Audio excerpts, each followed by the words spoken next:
حضرت موسیٰ علیہ السلام کی تعلیمات سے ایک نیک دل انسان کو ہدایت نصیب ہوئی، اور اللہ ذو الجلال والاکرام نے واضح فرمایا کہ من آل فرعون تھے وہ۔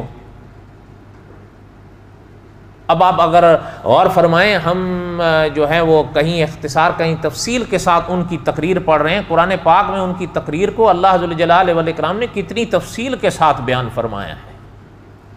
حتیٰ کہ علماء نے لکھا ہے یہ جو سورت مومن ہے اس کو سورت مومن کہتے ہی ان کی نسبت سے۔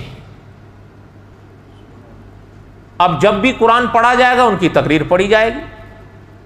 جب بھی قرآن سیکھا جائے گا ان کی تقریر سیکھی جائے گی، اور جب بھی قرآن دہرایا جائے گا ان کی تقریر دہرائی جائے گی۔ بڑا اللہ نے ان کو اعزاز بخشا، اور یہ بھی اللہ نے ان کو اعزاز بخشا جو میں نے سابقہ کسی درس میں عرض کیا تھا کہ مناظر اسلام مولانا محمد منظور نعمانی رحمۃ اللہ علیہ نے لکھا ہے کہ وہ تقریر ان کی دراصل جہاد اکبر تھا، اس لیے کہ ظاہر بات ہے وہ تقریر انہوں نے مسلمانوں کے مجمع میں تو نہیں کی،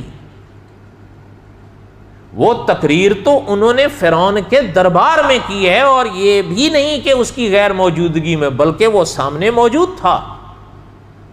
اور پھر فرعونیوں کے بیچ میں کھڑے ہو کے انہوں نے وہ تقریر کی ہے۔